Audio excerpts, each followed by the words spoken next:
Like, yeah, you're trying to impress me, crazy. but should I say something or should I not?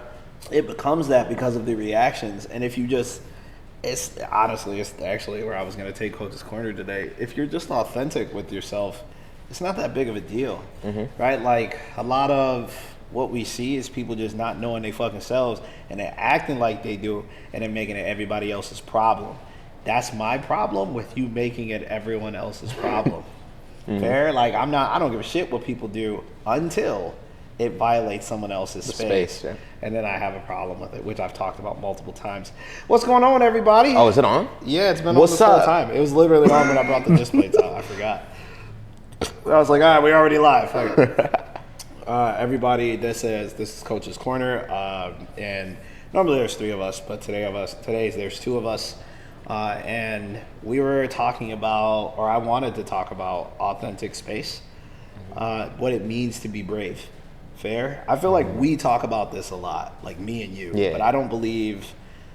It's interesting. Before sitting down with Kay, right, I realized that most of the moments that we get to talk about brave space, like I internalized brave space via my conversation with my brother, and shouts out to Brandon Stroud, who helped me set this all up. He gave me the definition of brave space, and I realized how badly I wanted to be part of a space like that. When I didn't find it, I created it, right? And there's a lot that comes with creating something. That's why when you came in the door, I heard create, but I was like, but the space already exists, right? Yeah. And why not take advantage of it? Even then, like showing or sharing the message is hard, and I think it's hard because you have to experience it. You get what I'm saying? Very much Like so. you have to, right? It's not something that just happens. So I think you're comfortable with it. So I would feel like I would love to talk about what created your brave space moment versus what was, let's say, more of a safe space moment when you came in the door. Yeah, absolutely. Sure. I think you spoke on it, and it's cool to hear your side or your story, how you came across the term brave space, because I didn't hear it until I walked into here. Okay. But I had been searching for something in my life. I came in here saying I wanted to create a community, and I think that's why you said it already exists, Yeah. which it had. You were a step ahead of me. Right. I didn't recognize it. It's probably my ego in the way, saying I'm coming into this to learn a Right. thing so that I can create the space. And to be fair, I don't think I was struggling with it too. Like it was one of those things where like, a friend told me today that you have to, when you're doing something new or you're creating something new, there's a mourning period. I've done that. I've mourned different people in my life. I came in here with 4 people. I thought we were going to build something amazing together. Yeah. And, all of them ended up not being part of the space. And that was really hard for me. So I think I was coming off the tail end of that and having some, let's say, some trust issues a little bit. Yeah. But I wasn't giving them to you guys. I was just having a hard time showing. I was showing up as the boss, not as the leader, right? And that is where people misunderstood me quite a bit. I mean, it still happens now, but like way less. Yeah. And We've more definitely people are willing reached to be this open. a space, and I think that's what's beautiful about me coming across the term brave space or just finding this community. Is like I was in a lot of safe spaces, Yes, sir. I had been seeking a space where I could be myself authentically, where I could, not only that, but if you come from a place of like PTSD or numbness, you don't even really know who you are or what your emotions feel like in your body. Fair. So it's not like I'm looking for a space to feel something. I'm looking for a space that I can like figure this shit out. Like, I can start to explore what it is. Because even if I don't feel it, I want to have the capacity around me to be able to be messy. I think that's a big part of it is like I see people being messy, and from where I was before, I would cringe and be like, I don't want to look like that, especially out not in public. Right. Fair. So Very these fair. safe spaces I was I'm in. about to drink from this. I feel like I'm picking up a 40. Yeah, I'm dead. Right. Yeah. Grabbing a bottle like it's Cristal. Let me get some of that. But the safe spaces I was in, still felt public. And I think that's the biggest part is like once you get into a brave space, it's a semi-permeable membrane. Not everyone can get in. Only if you're willing to be brave enough to get through this initial it's gonna feel uncomfortable because it's the first time you've been in a space where it's not public. These are family. This is kind of a private matter here. Yeah. You can cry here. You can be angry. You can show your ass a little bit. But guess what? It's not safe like you can show your ass and then go home. It's safe like you can show your ass and we're gonna call you out on it and then we're gonna talk about it and then we go home. Right. You know, and that fair. Yo, facts. like that feels That's the misunderstood part right there. Yeah. People are like, come in, feel your feelings, and then just your feelings are your feelings and it's all good. It's like, no, this is what your feelings look like for everyone else. And now we should talk about those feelings. Like we should have some type of communication around those feelings because like that, I think that's the miss. Everywhere I go, like I've sat in men's meetings, I've been in different other communities and like watch people talk and everybody's like, look at me. And that's not necessarily the problem. Like so many people are like, oh, everybody's over there just showing off. And I actually think it has the fact to do with people are showing off and no one's calling them out for doing so, right? Because you don't even like that. And the other rest of the community doesn't. So instead of actually having a conversation about why that's not okay or say, hey, you be showing off a lot. And maybe there's something there that they need to talk about, but they're afraid to as well. There's no back and forth. It's always like, I do what I do, you do what you do, and hopefully we can be in the same space, right? Yeah, that's not brave, man. Brave is safe with accountability. That's the easiest way I can describe it for people. It's the easiest way. Who don't like have never heard the concept brave space before. And like I remember sitting with my boy and my brother and sitting with him and going over it because he was part of the queer community and he saw how I moved and how I was trying to be accepting of things that I didn't necessarily understand. And he was just like, you make me want to be me even if you don't really okay my like lifestyle.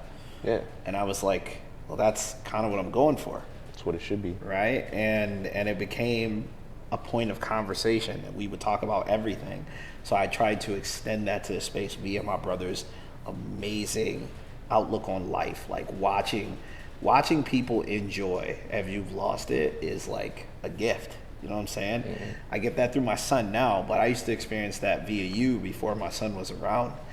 And like those moments are huge. Like you get the rigidity of like who I am and my ability to persevere, but I get joy from you again. And we couldn't do that if we just abstained from getting to know those pieces and talked about those things. Because we had some hard conversations, right? And like not in a sunny, bright, everything was fine afterwards. We went home, you felt how you felt, I felt how I felt. We should talk about the first time, because the first time was like, well, let's call it the, what's a good word for a turning point? Turning point works. Turning point for me, on my side, I'd call it the plug-in.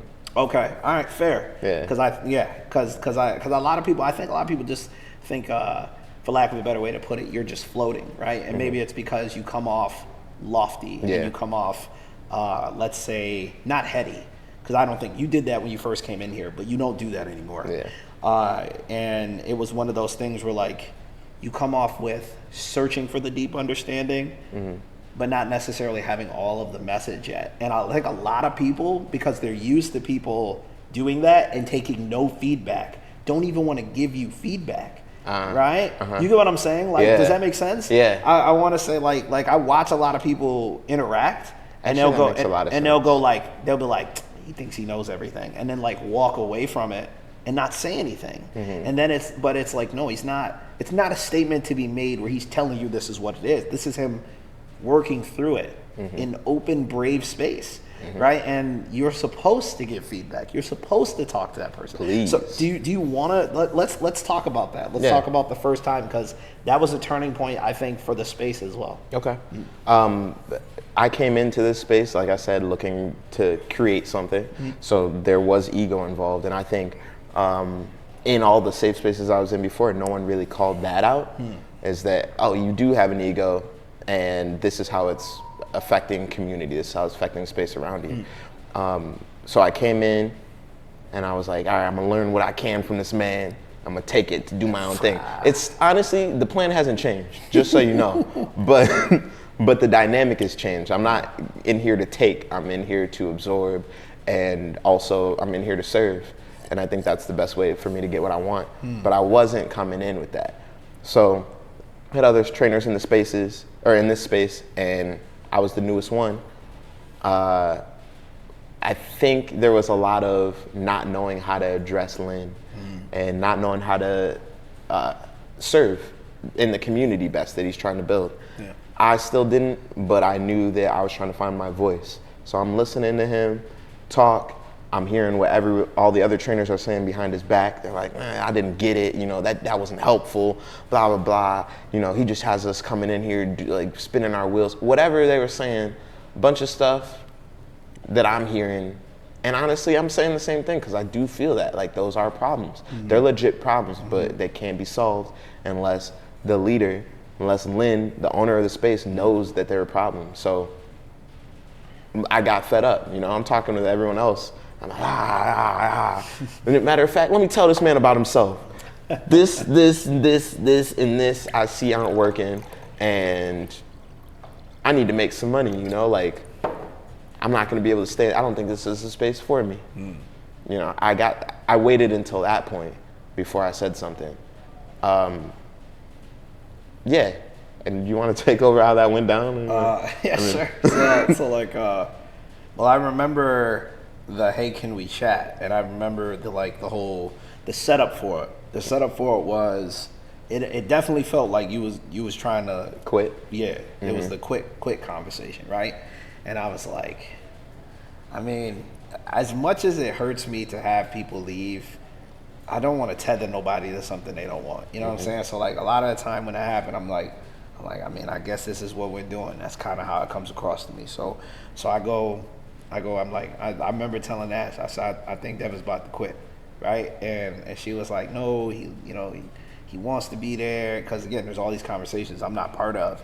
And again, I'm, in every meeting, is this making sense to everybody? Is this something that we're willing to roll out? Do we get it? Do you have any questions? Nothing, right? So when that happens, it's like a frustration buildup, and then a lot of people want to share or push the frustration on others. So I sense it coming, right? So when we sit down and I like see how you're coming in, like, because I read body language well and other things, and I'm like, all right, I could just, like, because again, it's a moment to where I think this was a turning point. For you, it was plugging in. For me, it was seeing myself in others, right? Because I had asked for this feedback. Here comes this feedback. And there's absolutely a chance for my ego to take over and be like, fuck you, leave, whatever, right? I could take that route. But wouldn't give the space what it needed. The space needed a Devin, right? Because it has a Lyndon, but people can't even see me because I'd like to talk to people, right? Like, a lot of times they don't even see what I'm saying. They think I'm talking in circles, but I'm talking in connection, not circles, and they don't even hear that's what's happening. So I needed someone to help me bridge the gap, and it was supposed to be, like, I thought it was going to be my wife, but it wasn't. So when you came to me, I had to make that choice. I had to be like, all right, well, I hear it, but let me tell you why I'm doing what I'm doing and what it's from and all the stuff that has led to this moment. Like, let me share, right? And as a young man, I would have been offended. As a man who has some wisdom under him, I realized that your wording was from a hurt space of trying to be understood, not necessarily trying to misunderstand me. So it made me approach it a little different. And when I did, you also softened your stance. And then next, we were having an actual conversation. The first time I think anyone gave me real feedback that didn't come out as anger, that didn't come out as just, you're not doing well enough, right? Because people don't realize that even I struggle with that sometimes, right? Let's call it imposter syndrome, because that's easier for people to understand. Like, I never owned a space. I've never ran a business by myself. I've never done any of those things that make this something where it's easy for people. So when I'm talking to people, I'm not talking from a space of, I know exactly how this goes. I'm like, no, I feel like this is what I'm being led to do. It's so funny you say that. Right? That was the plug-in, really. Is like, once you explained yourself and I realized, oh shit. Matter of fact, I've been treating this like, you're the boss and I'm here to like learn a thing and also eventually maybe take the mantle. Yeah. Instead of treating it like that, I realized this is actually a project. You know, it's not a finished project. This is a project ongoing, and I need to plug in that way to serve, to make the project land. And then from there we can recreate but it's not created yet. And that was my biggest thing. It's like, I think everyone was looking to you to speak from a place of this project's created, this I know is how exactly it's going. what you need to do. This is how you plug into your job. Yep. But I didn't have that. Even now, like we're so much further ahead than we were at that time. Yeah. But it's not finished. Like our Sunday run was great. Was a great example of how unfinished that it is, yeah. Right? And like the same thing popped up again. And I've said this, right? Because I want people to understand what we're talking about. Like, yes, I'm a tough guy, right? I'm a masculine man. Fair, fine, whatever. Put the label on me you need to put on me, right? But at the same time, I don't have to take that mantle on. So I move in a way that I understand there is need for balance. I talk balance, etc. So when we went out, right, and it was so funny. What was there? 12 people, 15 people. It was a good amount of people. We had a good amount of people. Yeah, and it was like, you know, you set it up, right? But we talked about you setting it up. It was an underlying understanding that we were running it together, but you were leading us, right? We talked about it. We've talked about it a time and again where stepping up is important. And when you step up, this is my chance as leader to cover you without having to do it for you, to give you that chance for growth, right? And a lot of the times people don't catch that, right? Like, I'm not telling people, yeah, Dev's gonna mess this up. Like, I'm just sitting back and like, all right, let's go out there and let's have a good time. I know I already have spotted those who may be uncomfortable with the run. Like, as soon as I saw Teresa, I was like, I'm probably gonna have to stick with her, right? And when you came in like, hey group, let's move. And as those people started to separate, like, you know, you ran a faster pace than the other part of the group. It started to separate its own. Again, we had already talked about this. Like, we already had an understanding that might happen. And when people started talking about how bad it felt, it was so interesting. You know what I'm saying? And I went to slow down, and then I looked back and I saw there was like a full separate group running behind you. And I was like, okay. Right. And see, most people won't catch that. See, I made a joke about it, right? I said, what's going to happen is Devin's going to be like, I'm doing fucking amazing. And you're going to look back and you're going to see that their separation is going to make you want to stop, which is why I stayed with the second group, so you didn't feel like you had to go back, right? I did that on purpose. I was going to stop, Right, see? That, and again, people wouldn't even catch that. All they were concerned with was how they felt in that moment. That's right. And it was like, the leadership had you, right? Like you were covered no matter where you were. And that's what was so interesting to me. They said it didn't feel like that, right? Full disclosure, we've had some people who have been here for a long time, and those people should know their leaders pretty well, right? You're a community leader here. I'm a community leader here. Realizing that we move a specific way, we take that very seriously. Like, I don't always make the exact right choice, but I damn sure care. You're vigilant. Exactly. I'm doing my best to make sure I see what it is. And when I don't, I just want the feedback of I missed it, so I can be there the next time.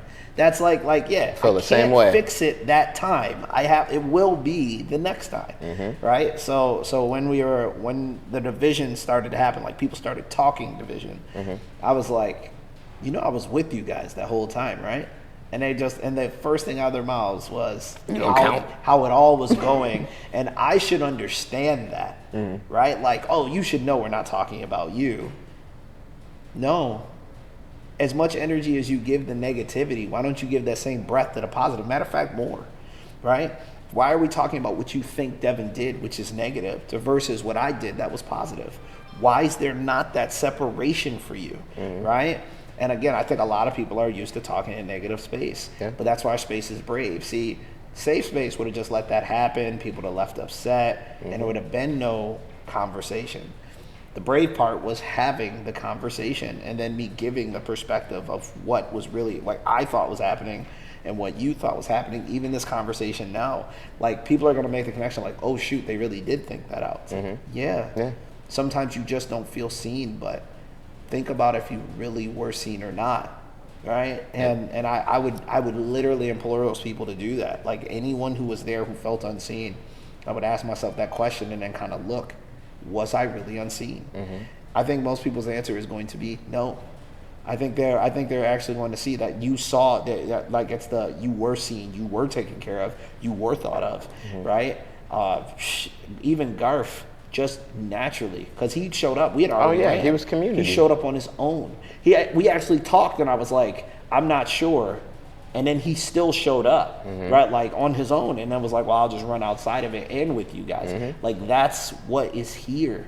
So I guess a large part of why I wanted to talk about Brave Space today had to do with the fact that I watched that misunderstanding turn into what could have been conflict, anger, frustration, right? Flaring of, let's say, triggers that people may have. And I'm just like, yo, this ain't perfection, right? Like this whole thing there's no perfect here.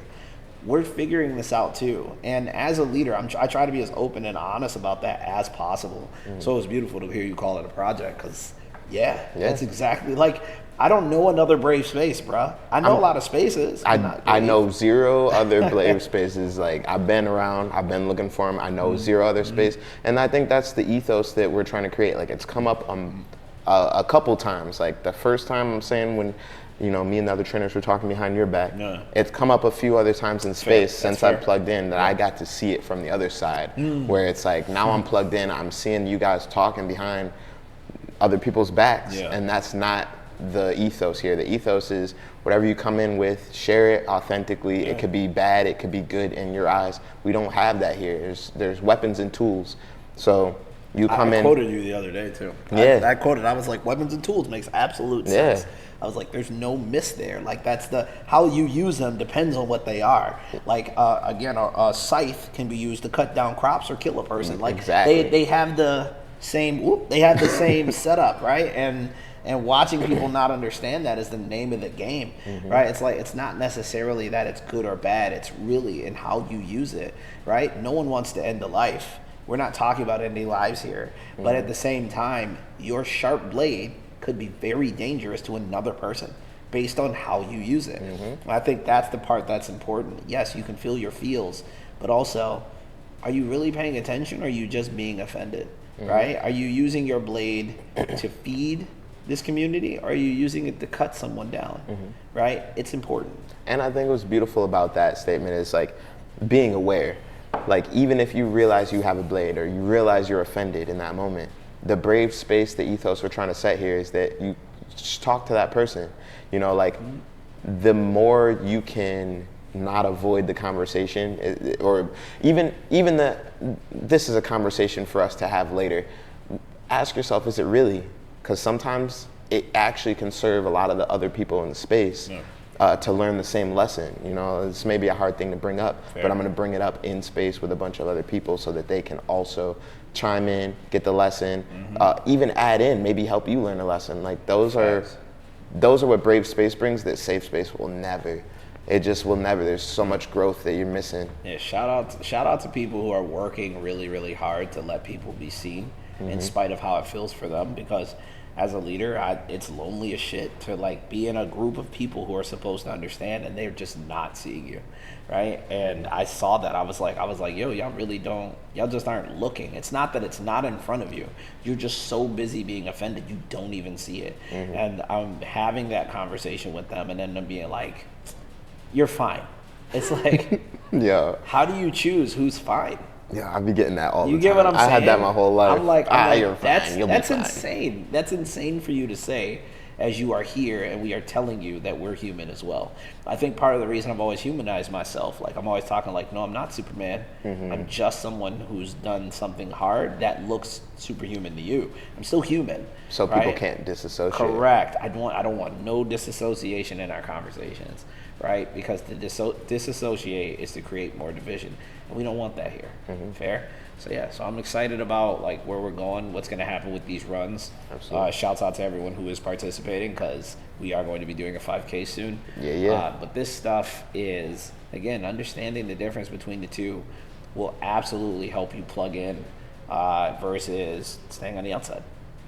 All right. Absolutely. So, all right, we'll close it here, man. Thank you so much for joining us today. Of course, we're looking forward to seeing you next time.